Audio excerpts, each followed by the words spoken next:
Au nom du Père, du Fils et du Saint-Esprit, ainsi soit. Lorsque on voit ce qui se passe dans le monde aujourd'hui, on comprend ces paroles du Seigneur. On vous dira, je suis d'un côté, je suis de l'autre, ne me croyez pas, n'y allez pas. Et c'est bien vrai. Lorsqu'on voit que la semaine dernière, dans la basilique de Rome, avec Saint-Pierre, il s'est passé pour moi, qui dit dans l'Évangile, l'abomination de la désolation. Le pape François, en signe bien sûr de charité, en signe de pauvreté, a transformé la basilique en restaurant. Et il a invité tous les gens de Rome à venir manger avec lui. Donc dans la basilique, on a mis des grandes tables et chacun allait se servir pour manger. C'est l'abomination. C'est l'abomination qui est entrée dans le temple. Alors, on s'aperçoit que la prophétie de Daniel est bien vraie. Daniel nous dit, dans ses prophéties, il arrivera un temps où le temple sera souillé. Il arrivera un temps où les femmes seront souillées. Il arrivera un temps où les hommes seront souillés. Et si ce qui se passe aujourd'hui, si on renouvelle une carte d'identité, il y a marqué sexe, masculin, féminin, autre. On est arrivé à une abomination horrible. Et là, on voit vraiment que c'est le temps de la fin. Ce n'est pas la fin du monde, c'est la fin d'un temps. Et on s'aperçoit, quand on étudie l'histoire des peuples, on s'aperçoit que les Romains, les Grecs, les Mésopotamiens, les Égyptiens, dès qu'ils ont permis dans les villes de rentrer la prostitution, dès qu'ils ont permis l'homosexualité et toute notre perversion, la civilisation est tombée. C'est ce qui nous arrive aujourd'hui. Aujourd'hui, la civilisation occidentale, mondiale, est en train de tomber parce qu'il y a trop de publicité. Il y a trop de désolation qui est rentrée dans le temple. Aujourd'hui, au lieu de prier le Seigneur, on va danser, au lieu de prier Dieu et le remercier de ce qu'il nous a fait, eh bien on s'en va n'importe où et on oublie les sentiers. Dieu nous a donné la vie. Dieu nous donne des signes avant-coureurs. Si le monde va mal, justement, c'est la prophétie de Daniel. Est-ce que nous sommes capables de le comprendre? Est-ce que nous sommes capables de comprendre ce que nous a envoyé le Seigneur des signes qu'il nous donne tous les jours? Il nous donne des signes d'amour, parce qu'il nous permet de vivre, mais est-ce que nous sommes capables de dire merci?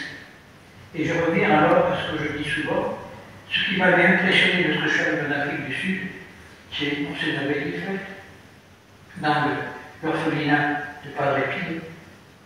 La première des choses que disaient les enfants en se levant, bonjour papa bon Dieu. Avant de manger, après de manger, merci papa bon Dieu. C'est rien, mais c'est déjà une grande prière de grâce. Et nous, est-ce que nous sommes capables de le dire? Non. Puisqu'on va manger, ben on va dire, oh, il y a que ça à manger aujourd'hui, ou que ça ne plaît pas. Ceci. On n'est même pas capable de dire merci. Merci à Dieu. Parce que ce que nous avons, c'est Dieu qui nous le donne. Ah, bien sûr qu'on voudrait davantage. Mais il nous donne ce que nous avons besoin lorsqu'on en a besoin. Si on demande le château à l'Espagne, il nous manque une cabane en Provence ou dans le nord de la France, mais il nous la donnerait. À l'heure actuelle, on veut tout. Le voisin de télévision dans Jean 2, il a une voiture Jean 2. Et moralité, on n'a plus rien. On n'a plus aucune moralité. C'est à celui qui trompera l'autre le premier. Et c'est ça, l'abomination de la désolation qui est entrée dans le temple. Le lieu saint, c'est nous le lieu saint. C'est nous le temple de Dieu. Et tout ça, nous le souillons. Et quand il est dit aller au fond de la maison, ne le croyez pas, c'est au fond de nous-mêmes. Jésus n'est plus en nous, pourquoi? Parce que nous ne devons plus ce pour que nous avons été créés. Nous avons été créés pour la louange. Nous avons été créés pour rendre grâce à Dieu. Et qu'est-ce qu'on fait? On voit les églises sont vides. Monseigneur Puy disait, dans quelque temps, vous allez subir un martyr. Non le martyr du sang, un martyr beaucoup plus subtil, le martyr de la langue. Et on va détruire l'intérieur de nos églises en faisant des grandes processions. Ah oui, on fait des grandes processions, telles qu'on a fait dernièrement, il y a quelques mois, avec la fête de la jeunesse. Oui, on fait des grandes processions, mais après, c'est qu'ici reste plus rien. Plus rien. Et tout ça, eh bien, malheureux. Le Christ dit malheureux les femmes qui sont enceintes dans ces jours-là, celles qui allaiteront. La femme enceinte est encore nous. Chacun d'entre nous est enceinte du Verbe de Dieu, chacun d'entre nous est par le baptême enceinte de la création. Qu'est-ce qu'on en fait? Il ne faut pas le voir, il faut le voir au sens figuré, mais au sens propre. Lorsqu'il nous dit que votre fille ne soit pas en hiver. Pourquoi? Parce qu'en hiver il fait froid et on ne doit rien apporter. On doit apporter que notre prière. Et si nous ne savons pas prier, parce qu'on ne nous a pas appris, qu'est-ce qu'on apporte?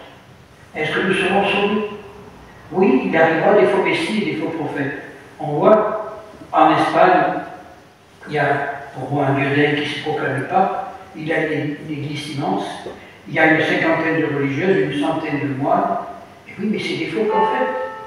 Ah, beaucoup d'apparat. Mais quand on gratte, on y trouve la nourriture. Et je lisais tout à l'heure sur Internet une chose qui m'a fait sourire et qui viendrait. On essaie de détruire l'Église. Et les prêtres, les premiers, essaient de détruire l'Église depuis 2000 ans. Mais comme l'Église divine, c'est eux qui sont détruits. C'est pas l'Église. L'Église renaîtra de ses cendres. L'Église reprendra sa place comme elle a toujours eu. Parce que lui est avec elle jusqu'à la fin des temps. Alors prions. Prions aujourd'hui pour que le Seigneur ne nous envoie pas dans le désert, mais qu'il nous envoie au fond de notre maison, au fond de nous-mêmes, pour pouvoir partir à sa recherche, pour être capable de dire Seigneur, me voici. Si on n'est pas capable de dire Seigneur, me voici, qu'est-ce qu'on va devenir? Qu'est-ce qu'on va faire? Oui, alors le ciel s'obscurira, la lune n'aura plus sa clarté, les étoiles tomberont du ciel, les puissances des cieux seront ébranlées. Nous-mêmes, nous allons être ébranlés sur nos propres bases. Nous-mêmes, allons ne plus savoir ce qu'on doit faire. On n'est plus capable de dire Seigneur, me voici, parce qu'on dit oh, il n'existe pas.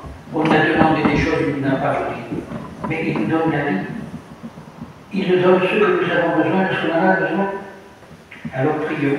Prions Notre-Dame.